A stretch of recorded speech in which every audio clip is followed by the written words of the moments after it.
అందరికీ మారణాత మహిమస్వరం కార్యక్రమం వీక్షిస్తున్న మీ అందరికీ వందనాలు.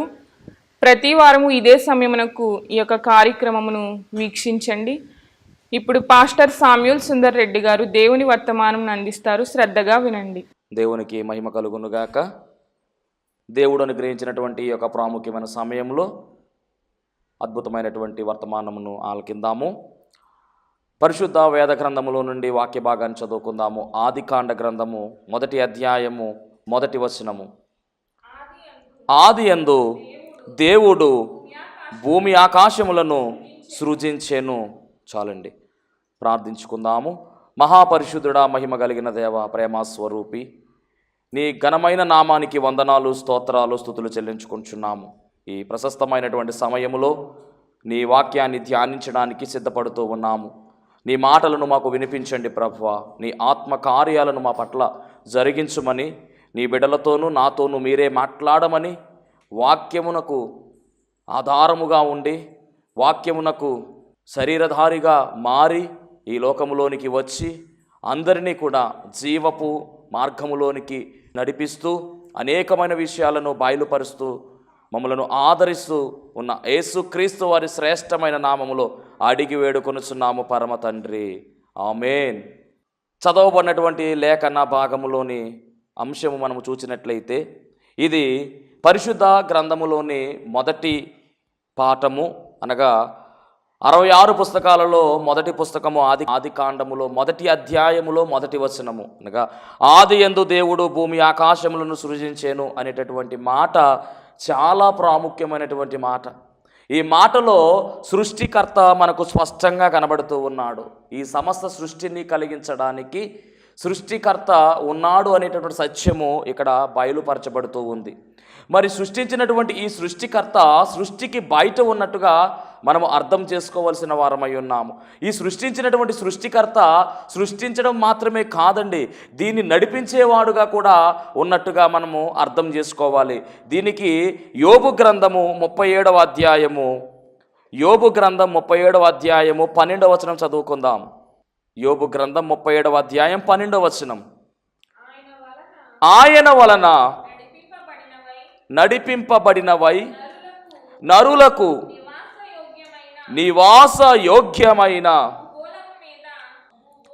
భూగోళము మీద మెరుపును మేఘములను సంచారము చేయును. ఇక్కడ మనము గమనించినట్లయితే గనక సృష్టిని నడిపించే క్రమం మనకు కనబడుతూ ఉంది. అనగా సృష్టికర్త సృష్టిని సృష్టించారు, అలాగే దానిని ఏం చేస్తున్నారంటే నడిపిస్తూ ఉన్నారు. నడిపించేది కూడా ఆయనే, సృష్టించినది దేవుడే, నడిపించేది కూడా దేవుడే.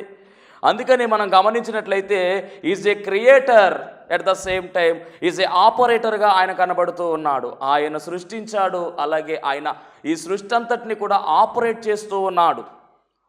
గమనించవలసినటువంటి మాట ఏమిటంటే ఈ సృష్టి అంతా కూడా దేవుని లెక్క ప్రకారము నడుస్తూ ఉంది. ఇష్టానుసారముగా సృష్టి నడవడం లేదు. సృష్టి అంతటికి కూడా దేవుడు ఒక లెక్క పెట్టాడు. ఆ లెక్క చొప్పున సృష్టి క్రమము తప్పకుండా నడుస్తున్నట్టుగా, దీన్నంతటిని కూడా దేవుడే ఆపరేట్ చేస్తున్నట్టుగా మనం చదివినటువంటి లేఖన భాగాల ద్వారా మనం గమనించవచ్చు. అసలు దేవుడు సృష్టి అంతటిని కూడా ఎలా కలుగజేశాడన్న విషయం అంతా కూడా ఆదికాండము 1వ అధ్యాయములో మనము చూడగలుగుతూ ఉన్నాం.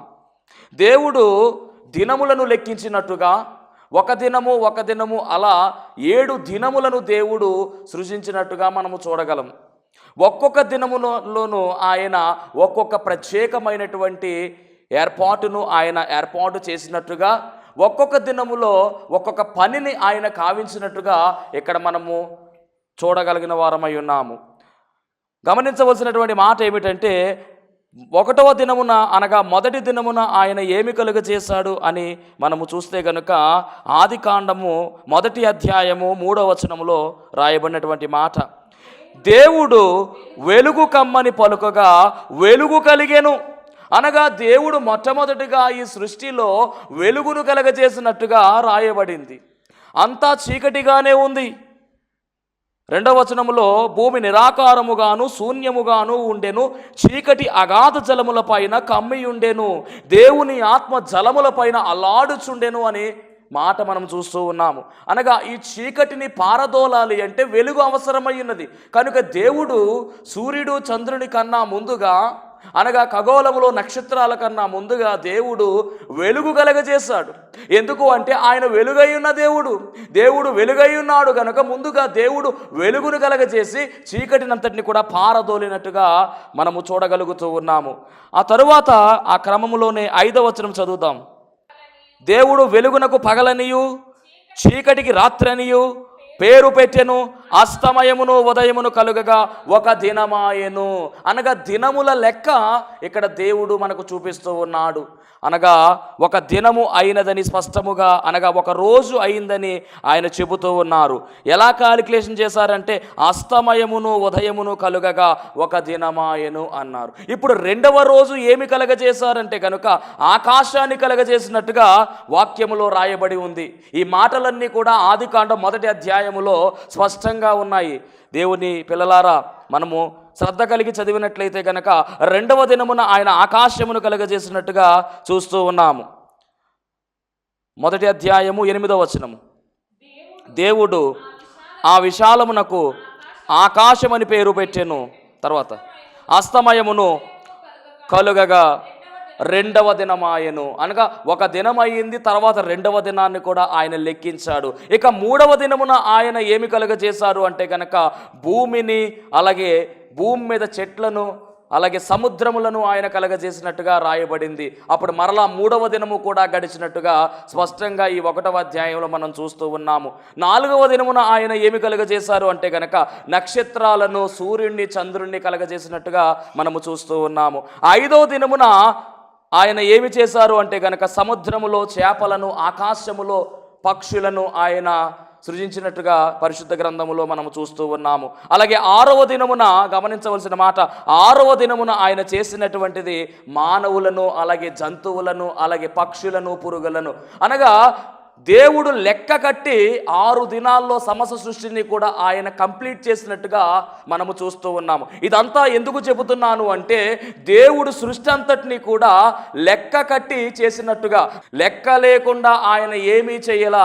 సృష్టి అంతా కూడా దేవుని లెక్క ఉందన్న విషయాన్ని మనము జ్ఞాపకం చేసుకోవలసిన వారమై ఉన్నాము. ఆయన దినములను లెక్కించినట్టుగా రాయబడింది. ప్రతి దినము కూడా మంచిది మంచిది మంచిది అని చెప్పి స్పష్టముగా ఆదికాండ గ్రంథం 1వ అధ్యాయము అనగా 1వ పేజీలో మనం స్పష్టంగా చూస్తూ ఉన్నాం. అనగా దేవుడు సృష్టించినటువంటి 7 దినములు కూడా, అనగా 6వ దినము మానవుడైపోయిన తర్వాత 7వ దినాన్ని ఆయన ఏమన్నాడంటే విశ్రాంతి దినము అని ప్రకటించాడు ఆయన. ఏదేమైనప్పటికీ అన్ని దినములు మంచివే అని చెబుతూ ఉన్నారు. కానీ నేటి కాలంలో మనము గమనిస్తే కనుక ఒక దినము మంచిది, ఈరోజు మంచిది కాదు అని అంటూ వెళుతున్నటువంటి వారు కూడా ఉన్నారు. దేవుణ్ణి విశ్వసిస్తున్న మనము, క్రైస్తవులుగా పిలువబడుతున్న మనము, క్రీస్తు విశ్వాసులుగా ఉన్నటువంటి మనము మరి మంచి దినము చెడ్డ దినము అని ఎంచకూడదు. దేవుడిచ్చిన రోజులన్నీ కూడా మంచి రోజులే. ఈ రోజు మంచిది కాదు అనడానికి వీలు లేదు. ఎందుకంటే దేవుడు సృష్టి ప్రారంభములోనే ఆయన చెబుతూ ఉన్నాడు అన్ని దినములు మంచివే అన్నాడు. కనుక మనము మంచి దినము చెడ్డ దినము అనడానికి వీలు లేదనే విషయాన్ని కూడా మరి సందర్భంగా మీకు తెలియజేస్తూ ఉన్నాను. కొలత లేకుండా దేవుడు ఈ సృష్టిని చేయలేదన్న సత్యాన్ని కూడా ఈరోజు మనము గమనించాలి. ఈ ఆదికాండం 1వ అధ్యాయములో దేవుడు కలుగునుగాక అంటే అన్ని కలుగుతా వచ్చేసాయి. ఇది తేలికైనటువంటి పనేమి కాదండి. దేవుడు ఎంతో ప్రయాసపడ్డాడు.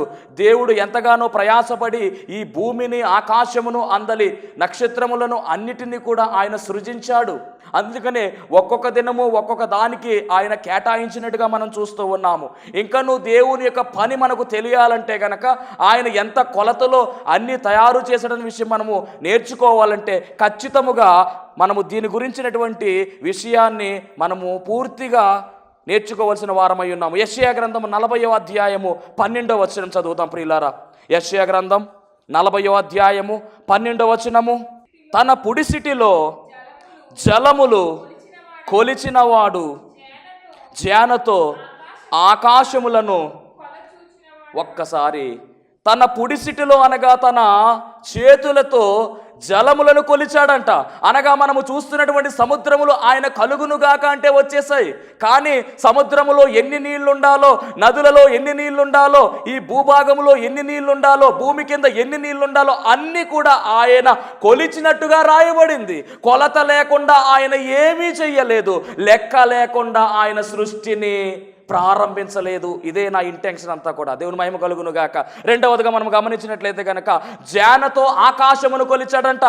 ఆకాశ వైశాల్యం ఎంతో మనకు తెలియదేమో కానీ దేవుడికి తెలుసు. ఎందుకంటే తన చేతి జానతో ఆకాశమును కొలిచి ఇంత కొలమానం ఉండాలి ఆకాశమునకు అని ఆయన నిర్ణయించినట్టుగా యెషయా అనేటటువంటి ప్రవక్త ద్వారా దేవుడు రాయిస్తూ ఉన్నారు. తర్వాత భూమిలోని మన్ను కొలపాత్రలో ఉంచిన వాడెవరు? అనగా ఈ భూమి మీద ఎంత మన్ను ఉండాలో మన్ను శాతము కూడా ఆయన కొలిచినట్టుగా కొలపాత్రలో పెట్టి మన్నును కూడా కొలిచాడంట.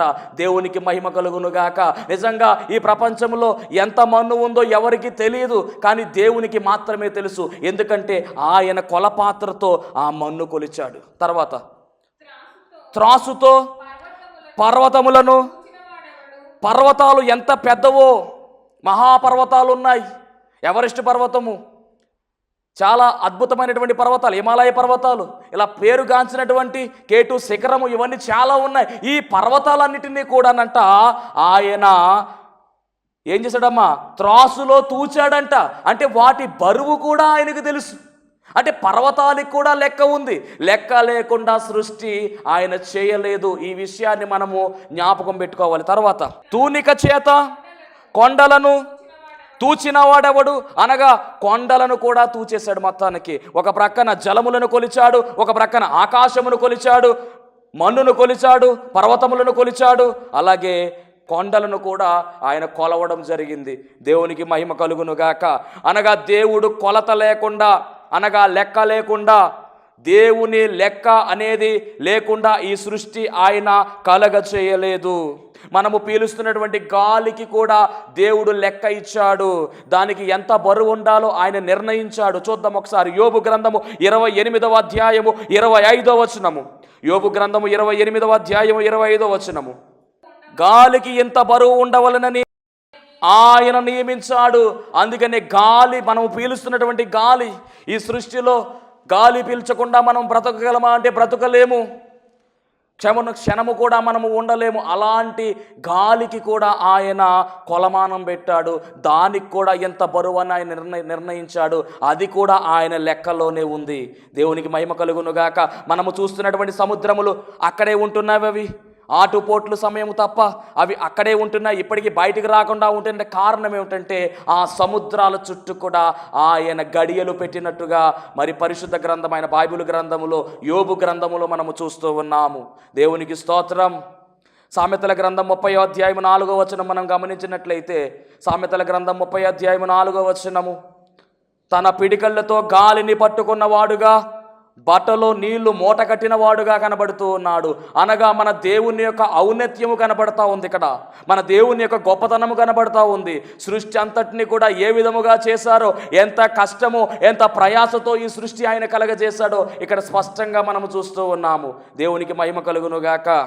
అలాగే మనం గమనించినట్లయితే కనుక యెషయా గ్రంథం 40వ అధ్యాయము 26వ వచనం చదువుతాం ప్రియులారా. యెషయా గ్రంథం 40వ అధ్యాయము 26వ వచనము. మీ కన్నులు పైకెత్తి చూడుడి, వీటిని ఎవడు సృజించెను?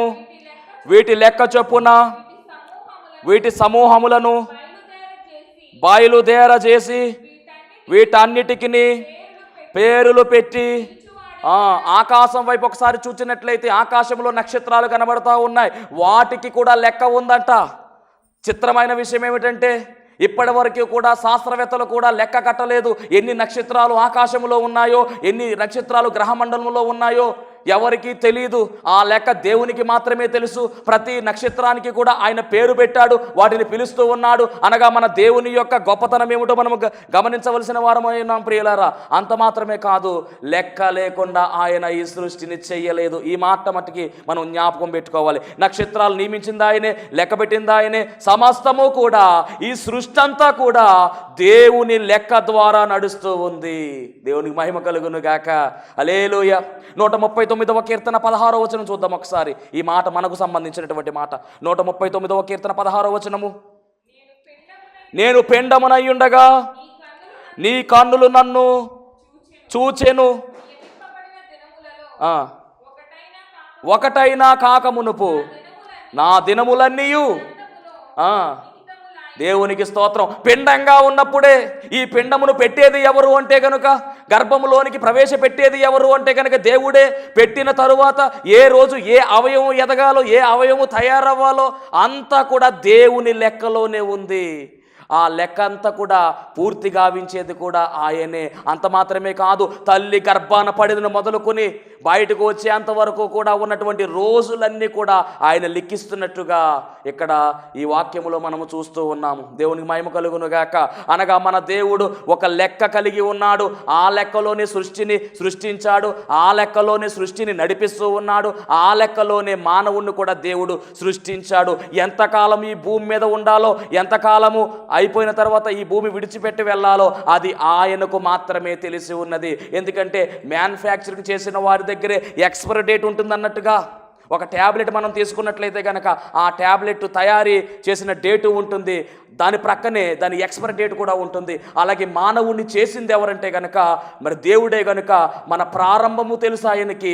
అలాగే మనము ఏ రోజు క్లోజ్ అవుతామో, ఏ రోజు ఆయన దగ్గరికి వెళ్ళిపోవాలో అనగా ఎక్స్పైరీ డేట్ కూడా తెలిసినటువంటి వ్యక్తి ఆయన మాత్రమే. కాబట్టి మనము ఆయన లెక్కను మనము గమనించవలసిన వారమై ఉన్నాము.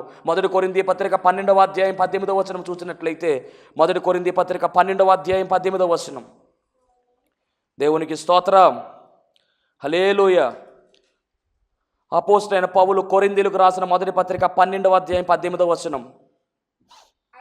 అయితే దేవుడు అవయవములలో ప్రతి దానిని తన చిత్త ప్రకారము శరీరములో ఉంచెను.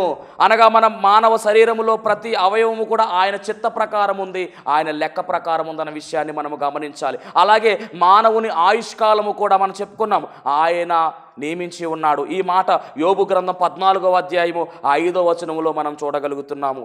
అనగా మన యొక్క ఆయుష్కాలము ఎక్కడ దాకా ఉన్నదన్నది ఆయన చిత్తములో ఉంటుంది. దీనికి కూడా దేవుడు లెక్క పెట్టినట్టుగా మనము చూడొచ్చు.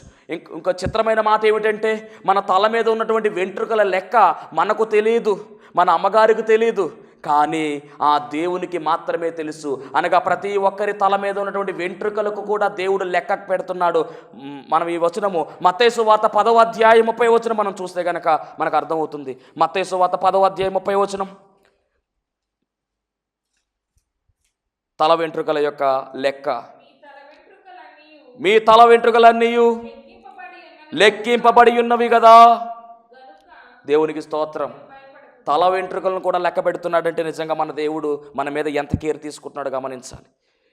ఇంకొక మాట ఏమిటంటే, మానవ జీవితం అంతా కూడా లెక్కలమయమైపోయిందండి. సృష్టి అంతా లెక్కలమయమై ఉన్నది. అలాగే మానవ దేహం అంతా కూడా లెక్కలే ఉన్నాయి. అందుకని 206 ఎముకలు ఉండాలని దేవుడు నిర్ణయించేశాడు, 2 కళ్ళు ఉండాలని దేవుడు నిర్ణయించాడు, 2 చెవులు ఉండాలని నిర్ణయించాడు. అన్ని లెక్క లేకుండా ఎక్స్ట్రా ఏ అవయవం వచ్చినా కానీ వింత జీవిగా లెక్కేస్తారు. దేవునికి మహిమ కలుగునుగాక.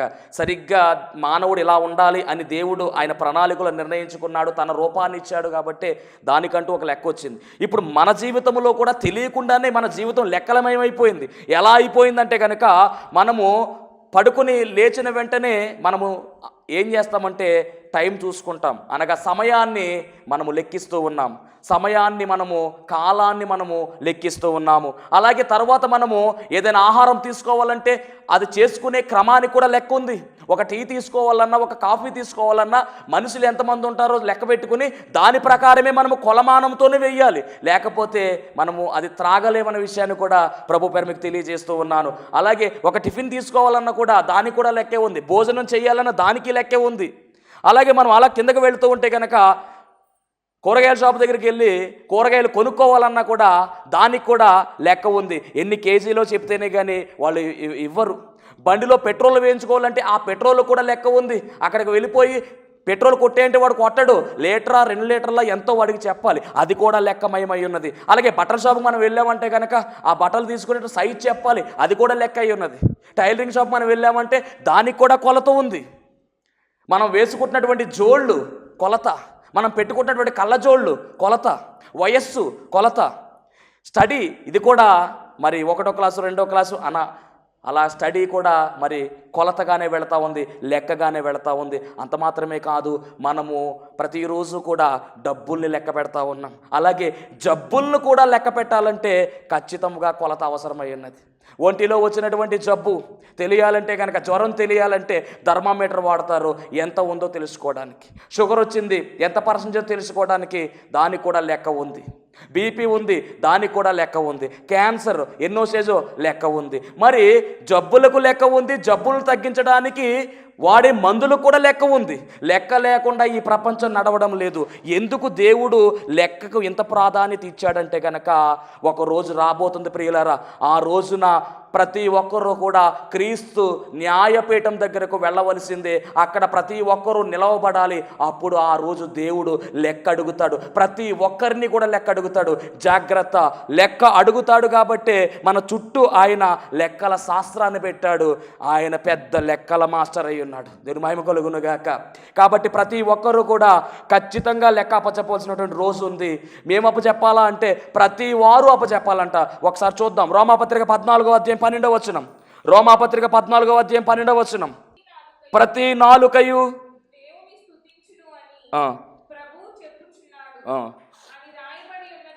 గనుక, అదిగోండి, మనలో ప్రతి వాడు తనను గురించి దేవునికి లెక్క అప్పగించవలెను. జాగ్రత్త, తస్మాత్ జాగ్రత్త. వాక్యం వింటున్న దేవుని పిల్లలారా, ఖచ్చితంగా ప్రతి ఒక్కరూ లెక్క అప్పచెప్పాలి. నేను అప్పచెప్పనంటానికి లేదు, ప్రతి ఒక్కరూ లెక్క అప్పచెప్పవలసిందే. క్రీస్తు న్యాయపీఠం ముందర అందరూ ప్రత్యక్షం కావలసిందే. అందుకని ఈ లెక్కలు ఎంతలా ఉన్నాయి. దేవునికి మహిమ కలుగునుగాక. అసలు దేవుడు ఏ ఏ విషయాల్లో లెక్క అడుగుతాడన్నది మనం గమనించినట్లయితే కనుక, మత్తయి సువార్త 12వ అధ్యాయం 36వ వచనం. దేవుడు ఏ ఏ విషయాలు అడుగుతాడని తెలిసిపోతే మనము జాగ్రత్త పడవచ్చు. కాబట్టి మనుష్యుడు పలుకు వ్యర్థమైన ప్రతి మాటను గూర్చియు విమర్శ దినమందు లెక్క అప్పగించవలసి ఉన్నది. అనగా నీవు ప్రతి మాట, నీవు మాట్లాడే ప్రతి మాట కూడా జాగ్రత్తగా మాట్లాడు. నోరుంది కదా అని పడిపోతున్నావేమో, జాగ్రత్త. నీ నోరు జాగ్రత్త, నీ తీరు జాగ్రత్త. నోరుందని పడిపోతావు అంటే రేపొద్దున దేవుడు అడిగే లెక్కకు నీవు నిలబడలేవు. ఆ తక్కిడిలో దేవుడు పెడితే ఆ త్రాసులో నువ్వు తేలిపోతావు. నీ భక్తి జీవితము కూలిపోతుంది. దేవుని రాజ్యంలోనికి వెళ్ళే అవకాశాన్ని కోల్పోతాం. కేవలము నోటి మాట వల్లే, మన నోటి మాట వల్ల అవతల వ్యక్తులు చనిపోతారు. మన నోటి మాట కత్తిపోటు లాంటిదని సామెతల గ్రంథంలో స్పష్టంగా దేవుడు రాయించడం జరిగింది. వాక్యం పెట్టినటువంటి ప్రేమైన దేవుని బిడ్డలారా, ఏ మాటలు మాట్లాడుతున్నారో జాగ్రత్త. నోరుంది కదా అని పడిపోతే మట్టికి దేవుడు ఊరుకునే దేవుడు కాదు. ఖచ్చితంగా మీరు మాట్లాడిన ప్రతి మాటకు లెక్క అప్పచెప్పవలసిన దినము సిద్ధముగా ఉంది. జాగ్రత్త, నోటి విషయమే జాగ్రత్త అని దేవుని లేఖనాలు సెలవిస్తూ ఉన్నాయి. ఇక రెండవదిగా ఏ విషయం గురించి మనం లెక్క అప్పచెప్పాలి అంటే కనుక, మన ప్రవక్తన గురించి. రోమాపత్రిక 14:12 మనం చదివున్నాం ఆల్రెడీ. అది రోమాపత్రిక 14:12 ఒకసారి చూద్దాం. ఒకటి, నీ నోటి విషయమే జాగ్రత్త, లెక్క అప్పచెప్పాలి. రెండవది రోమాపత్రిక 14:12, ప్రతి నాలుకయు చెప్పుచున్నాడు గనుక మనలో ప్రతి వాడును తన్ను గురించి దేవునికి లెక్క అప్పగించవలెను. తన్ను గురించి అంటే ప్రవక్తన గురించి. అందుకని ఇందాక చెప్పాను, మీ నోరు జాగ్రత్త, మీ తీరు జాగ్రత్త. మీరు ఏ విధముగా ఉంటున్నారు, మందిరములో మీ ప్రవక్తన జాగ్రత్త అని లేఖనము సెలవిస్తూ ఉంది. మందిరములో మీ ప్రవక్తన జాగ్రత్త అని బాగానే ఉంది. కానీ మనం గమనించవలసిన విషయం ఏమిటంటే, మనమే దేవుని మందిరాలమై ఉన్నాము కనుక మన ప్రవర్తన ఇంకెంత జాగ్రత్తగా ఉండాలి. మందిరములో మీ ప్రవర్తన జాగ్రత్త అని వాక్యం సెలవిస్తూ ఉంది. కానీ నేను చెప్తున్న మాట ఏమిటంటే, మీరు దేవుని ఆలయమై ఉన్నప్పుడు, మీరే దేవుని మందిరాలైనప్పుడు మీరు ఎంత జాగ్రత్తగా ఉండాలి అనేటువంటి విషయాన్ని మనం గమనించుకోవాలి. కాబట్టి మన తీరు విషయమై, అనగా మన ప్రవర్తన విషయమై కూడా లెక్క అప్పచెప్పవలసినటువంటి పని మన మీద ఉంది. కాబట్టి 2వ పేతురు పత్రిక 3:12లో 2వ పేతురు పత్రిక 3:12లో పేతురు భక్తుడు చెప్తున్నటువంటి మాట, మనము పరిశుద్ధ ప్రవక్తన కలిగి ఉండాలని అక్కడ రాయబడింది. చదువుదాం ఒకసారి. ఇవన్నీ